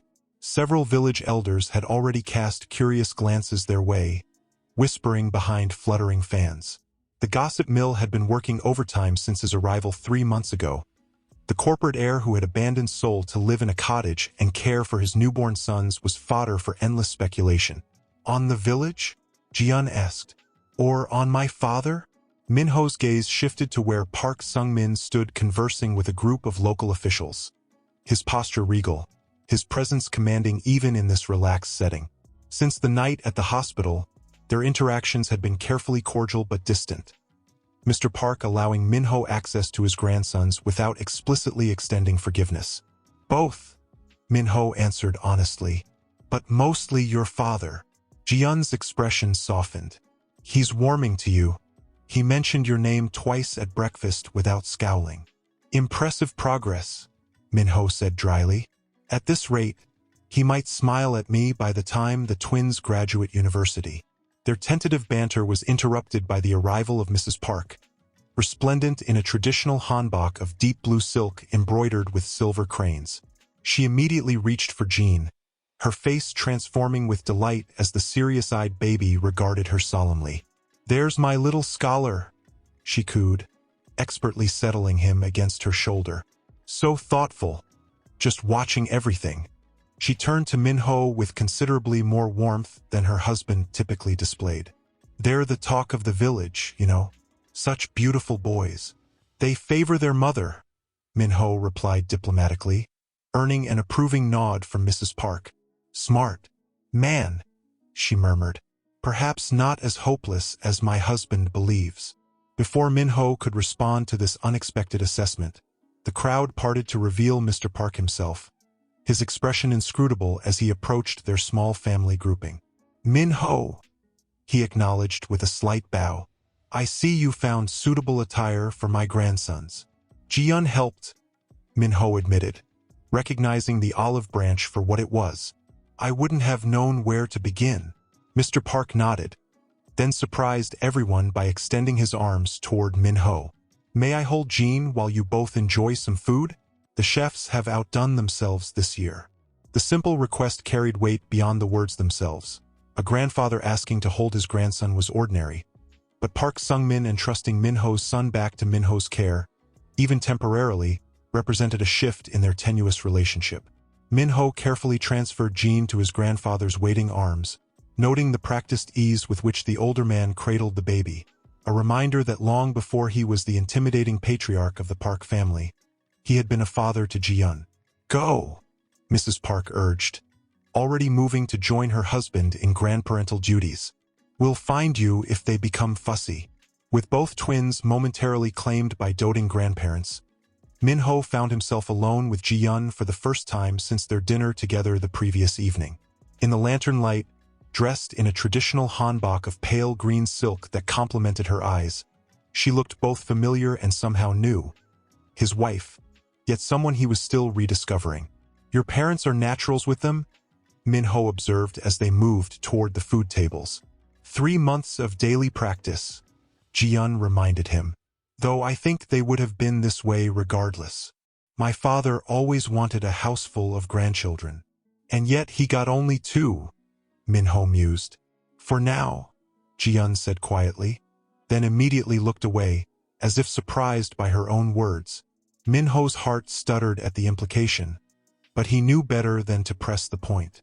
Instead, he handed her a plate and guided her toward a quieter corner of the garden, away from the curious stares of villagers. They ate in companionable silence for several minutes, the festival swirling around them in a kaleidoscope of colors and sounds. Children darted between tables with sparklers, leaving trails of golden light in their wake. Elderly couples moved with dignified grace through traditional dances beneath the lanterns. I received another offer yesterday, Minho said finally, setting aside his empty plate. From Kwan Enterprises. Ji-yun looked up sharply. Kwan? They're one of our biggest competitors. Minho corrected gently. We're one of our biggest competitors. Kim Industries isn't mine anymore, Ji-yun. She absorbed this with visible effort. What kind of offer? CEO position. Full autonomy. Very generous compensation package. Minho kept his tone neutral, watching her reaction carefully. They're expanding their international division. And what did you tell them? Ji-yun's voice was equally measured, but Minho caught the slight tension in her shoulders. That I was flattered but uninterested. He gestured vaguely toward where the twins were now being proudly displayed to a circle of admiring village elders. My priorities remain here. Ji-yun studied him for a long moment. You don't miss it? The boardrooms, the deals, the power. Minho considered the question seriously. Parts of it, he admitted. The intellectual challenge. The satisfaction of building something. But not the person I became in that world. He met her gaze directly. Not what it cost me. The festival orchestra began a new piece. A traditional love song that had been played at their wedding 5 years earlier. Recognition flickered in Ji-yun's eyes at the familiar melody. Dance with me? Minho asked impulsively, extending his hand. For a heartbeat, he thought she might refuse. Then her fingers slid into his, cool and slender and achingly familiar. He led her to the edge of the makeshift dance floor where other couples were already moving in time to the music, his hand settling with careful restraint at her waist. They moved together with the fluid synchronicity that had always characterized their relationship before the fracture, anticipating each other's movements, matching steps without conscious thought. Ji-yeon's scent enveloped him, jasmine and something uniquely her own, unleashing a flood of memories. "You remember the steps?" she murmured, surprise coloring her voice. "I remember everything," Min-ho replied simply. As the music swelled, Ji-yeon's reserve gradually melted. She moved closer, her head coming to rest against his shoulder in a gesture so natural it made Min-ho's breath catch.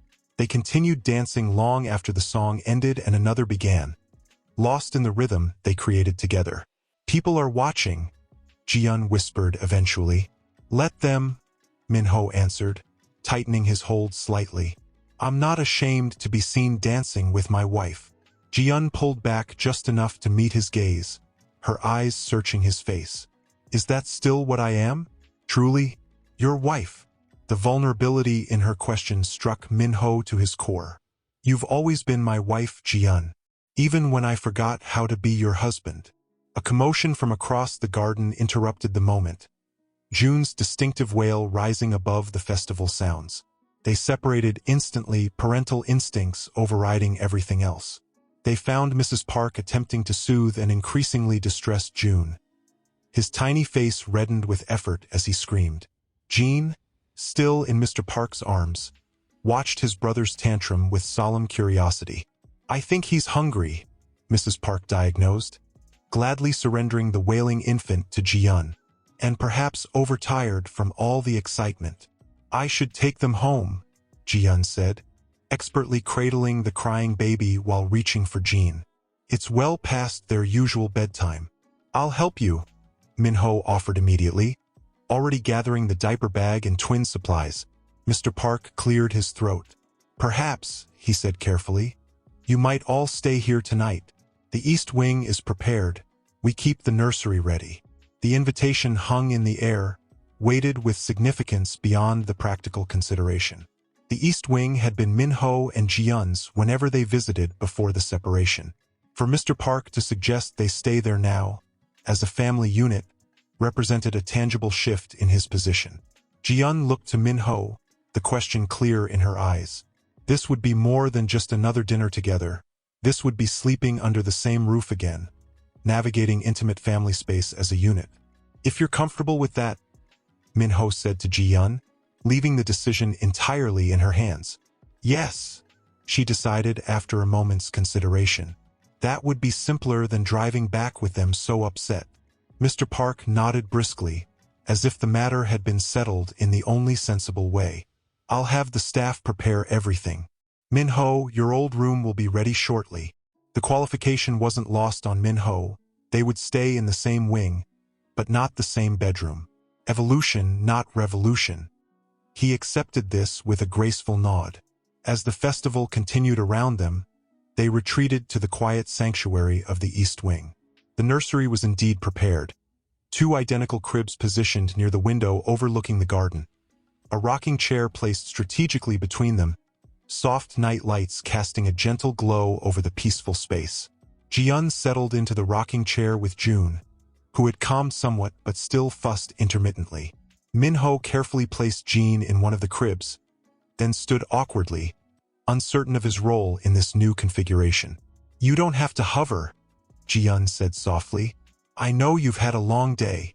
"I don't mind," Min-ho replied, lowering himself to sit cross-legged beside the rocking chair. "Unless you'd prefer to be alone?" Ji-yeon shook her head. "No, stay." They remained in companionable silence as June gradually surrendered to sleep, his fierce little face relaxing into angelic repose. Ji-yeon continued rocking gently, her own eyes growing heavy with exhaustion. "Here," Min-ho whispered, rising to his feet. "Let me put him down."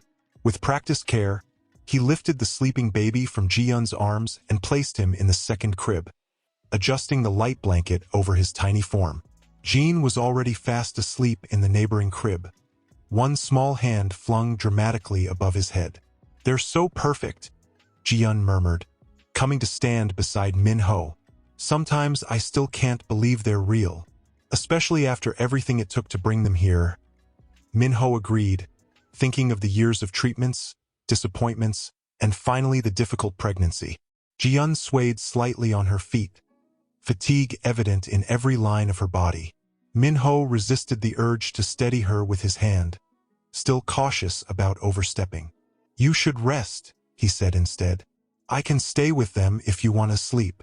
"They should be down for at least a few hours now," Ji-yeon replied. "We can both get some rest."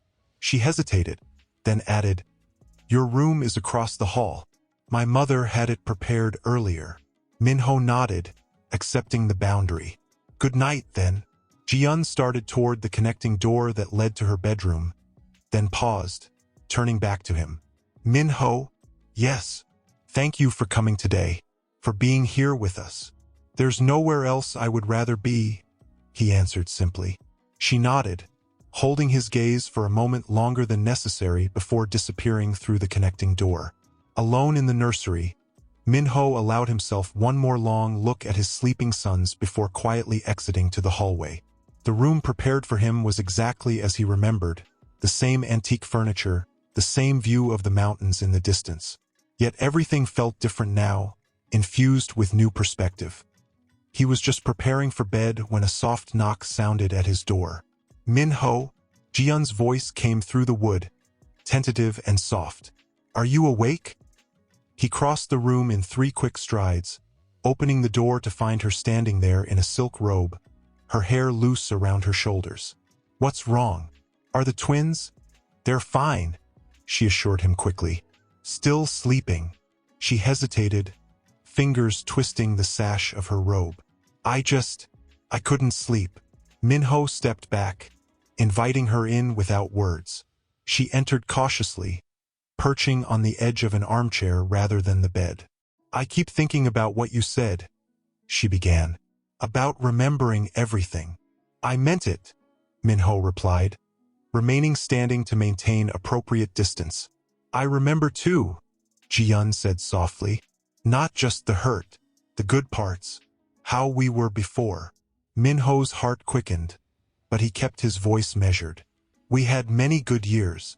"We did." Ji-yeon's gaze lifted to meet his directly. "Dancing tonight, it felt like before. Like us." "It did," Minho acknowledged.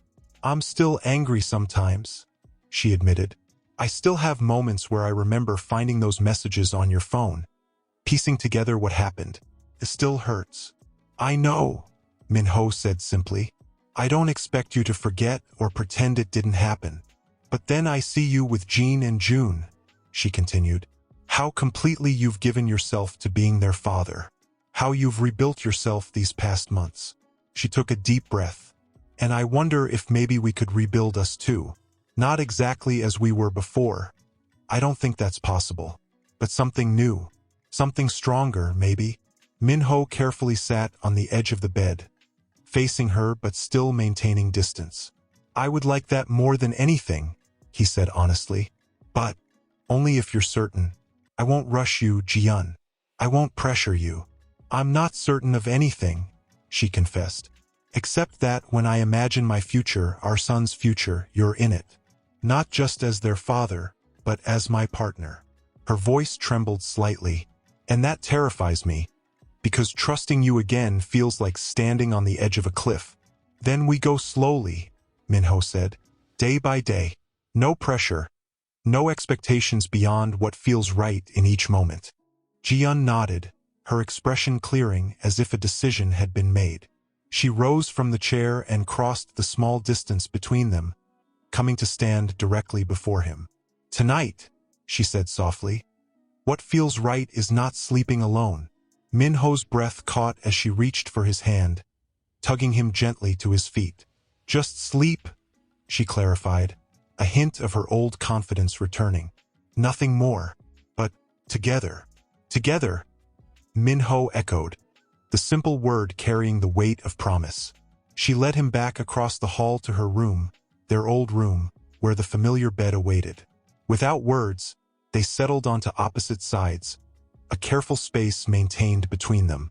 For long minutes they lay in silence, the moonlight streaming through the windows painting silver patterns across the ceiling. Then, almost imperceptibly, Ji-yeon shifted closer. Minho remained perfectly still as she gradually nestled against his side, her head coming to rest on his shoulder, her arm draping lightly across his chest. The familiar weight of her, the scent of her hair. It unleashed a wave of emotion so powerful Minho had to close his eyes against sudden tears. "Is this okay?" she whispered into the darkness. Minho couldn't speak past the tightness in his throat. Instead, he gently covered her hand with his own, interlacing their fingers in silent affirmation. As Ji-yun's breathing gradually deepened into sleep, Minho remained awake, savoring the moment, aware of its fragility and its promise. Nothing was resolved, nothing was guaranteed.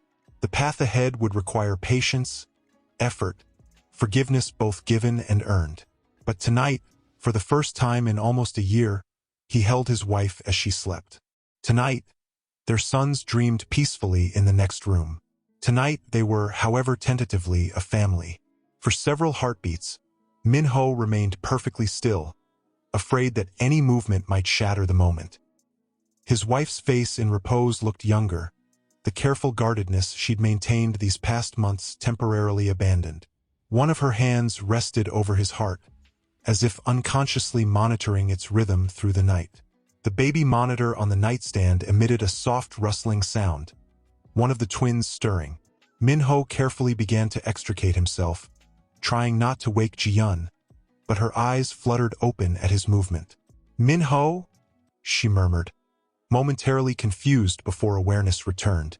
A faint blush colored her cheeks as she sat up, smoothing her disheveled hair. "What time is it?" "Just after 6, he answered, keeping his voice low. "I heard one of the boys starting to wake." Ji-yun nodded, her hand unconsciously adjusting the neckline of her sleeping clothes. The intimacy of the moment, waking together after so many months apart, hung between them, tender and uncertain. "I can get them," Minho offered, "if you want to sleep a bit longer." Before she could respond, Jin's distinctive fussy noises grew more insistent over the monitor. "He sounds hungry," Ji-yun said, already rising from the bed. "I should go." Minho watched her slip on a robe, her movements graceful despite the lingering heaviness of sleep. At the door, she paused, turning back to him with an expression he couldn't quite read. "Thank you," she said softly. She gestured vaguely at the bed they'd shared. "You don't need to thank me for holding you," Minho replied, his voice roughened by emotion. "It's been my privilege since the day we met." Something flickered in Ji-yun's eyes.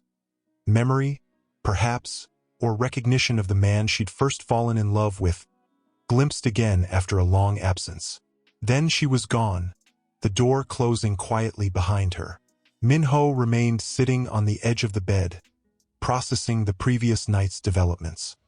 He'd held his wife through the night for the first time in nearly a year. They had woken together, spoken softly in the morning light. Small steps, yet monumentally significant in their journey. After allowing Ji-yun time alone with the twins, Minho made his way to the nursery. The scene that greeted him lodged in his throat.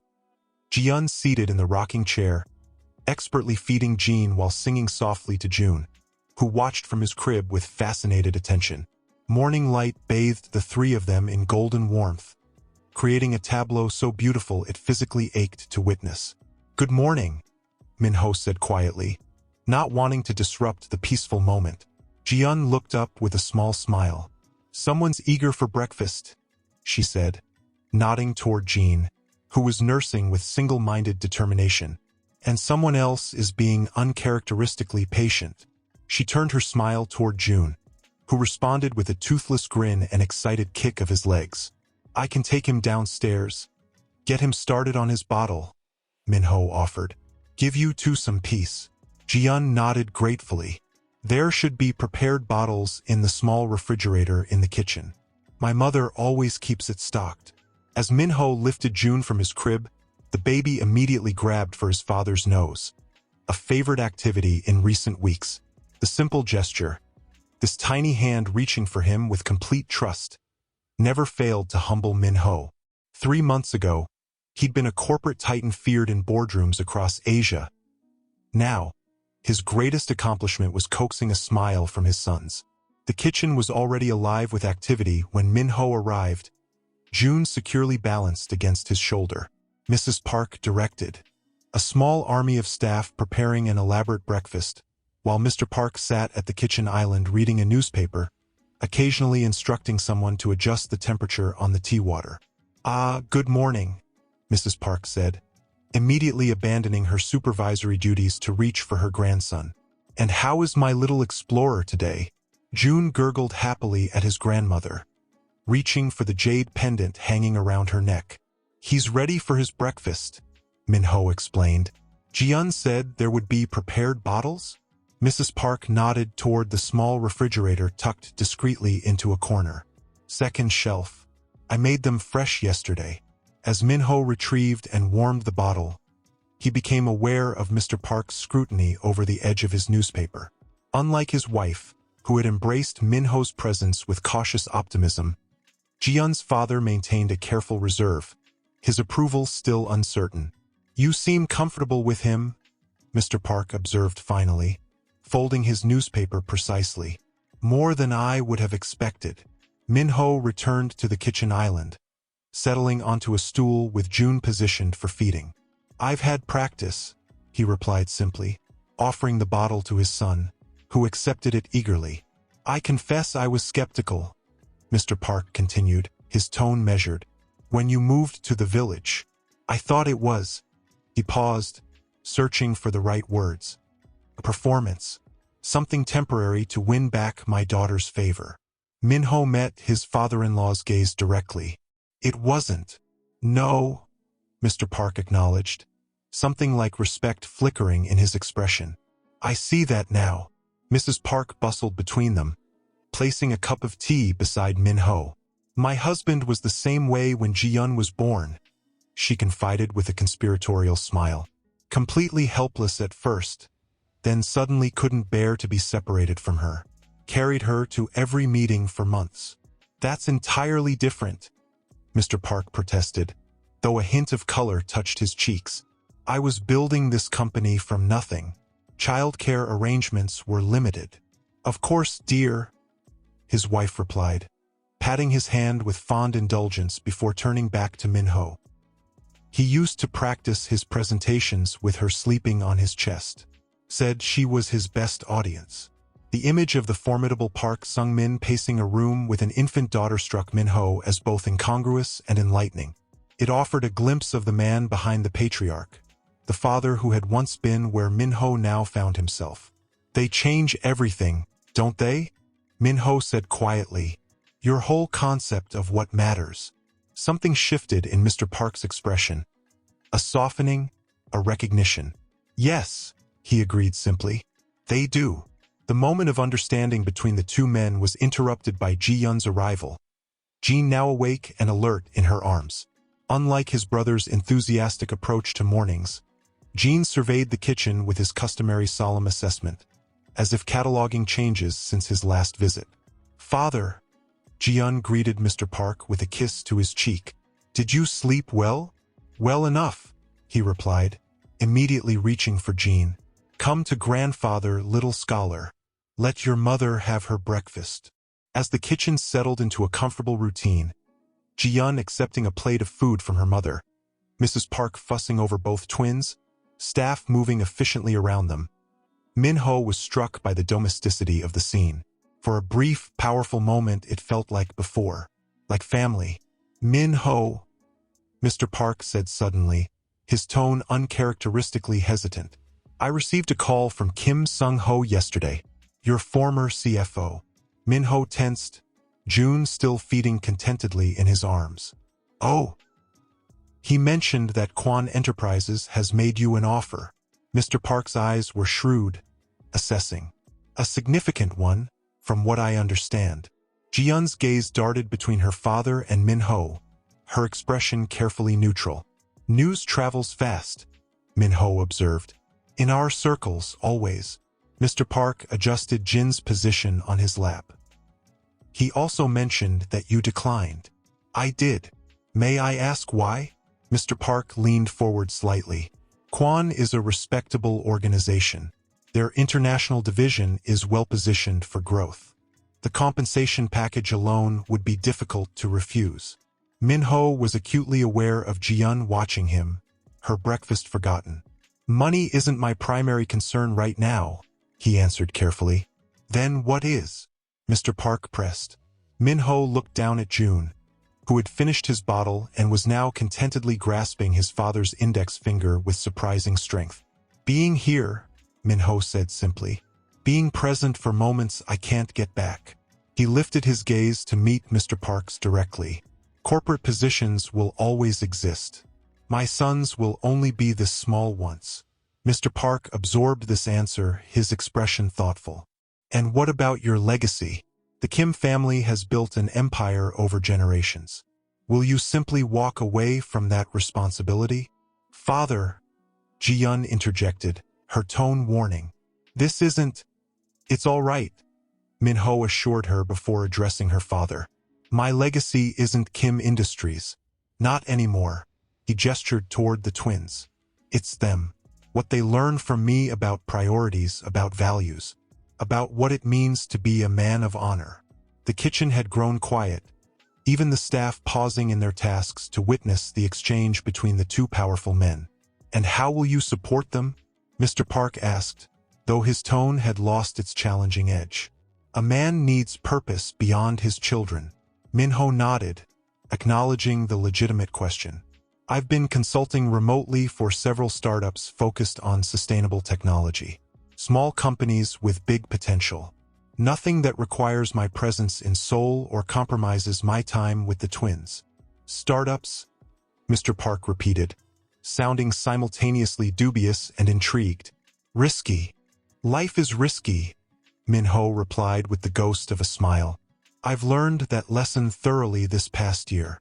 Mr. Park studied him for a long moment, then surprised everyone by extending his hand across the table.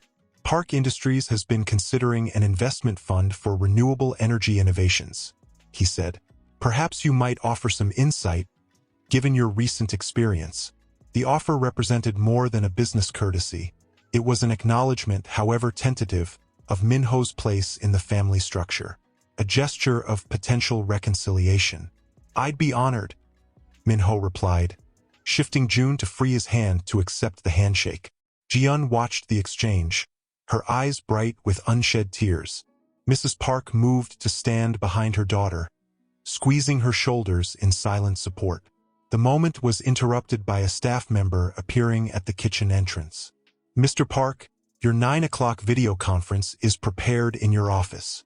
Mr. Park nodded, carefully transferring Jean back to Ji-yeon. "We'll continue this conversation later," he said, directing the comment to Minho. "Perhaps you might join me for tea this afternoon? 3 o'clock. "I'll be there," Minho confirmed. As Mr. Park exited, Mrs. Park clapped her hands with barely concealed delight. "Well, that was unexpected. My husband doesn't invite just anyone to his afternoon tea." She bustled about, directing staff to begin clearing breakfast dishes. "Ji-yeon, dear, I almost forgot to mention. Your cousin Seo-yeon called yesterday. She's bringing her new baby to visit this afternoon around 2. She'll be so thrilled to see the twins." Ji-yeon nodded, though her attention remained on Minho, a question in her eyes that couldn't be asked in her mother's presence. "If you'll excuse me," Mrs. Park continued, seemingly oblivious to the charged atmosphere between her daughter and son-in-law, "I need to check on the preparations for lunch. So many guests expected today." With that, she swept from the kitchen, taking most of the staff with her. Alone except for the twins, Minho and Ji-yeon regarded each other across the kitchen island. "You didn't tell me about the consulting work," Ji-yeon said finally. "I didn't want you to think I was trying to impress you," Minho admitted, "or that I was planning to gradually return to corporate life. It's just enough to keep my mind engaged while still prioritizing the twins." Ji-yeon nodded slowly. "And my father's offer? Will you accept?" "Not without your blessing," Minho replied immediately. "If you're uncomfortable with me working with Park Industries in any capacity, I'll decline." Ji-yeon's expression softened. "The man I married would never have said that. He would have made the decision based on strategic advantage, regardless of my feelings." "I'm not that man anymore," Minho said quietly. "No," she agreed. You're not. She hesitated, then added, I don't object to you working with my father. It might actually be good for both of you. June began to fuss in Minho's arms, his usual signal that he was ready for a change of activity. Ji-yeon glanced out the window at the garden, already bright with morning sunlight. It's a beautiful day, she observed. Perhaps we could take the twins for a walk before all the relatives arrive? There's a new path through the eastern woods that my father had landscaped last spring. The invitation was casual on its surface, but Minho recognized it for what it was. Another small step toward rebuilding their connection.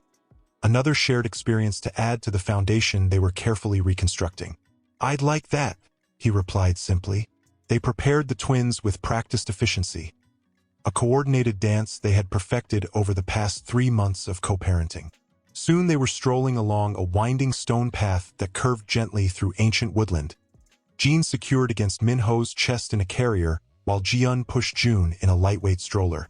The morning air was still cool despite the summer season, fragrant with pine and wildflowers. Birds called from the canopy above, and occasionally a squirrel darted across their path, prompting excited kicks from June. About last night, Ji-yeon said suddenly, breaking the comfortable silence that had settled between them. Sleeping together, I mean, we don't have to discuss it if you're uncomfortable, Minho interjected gently.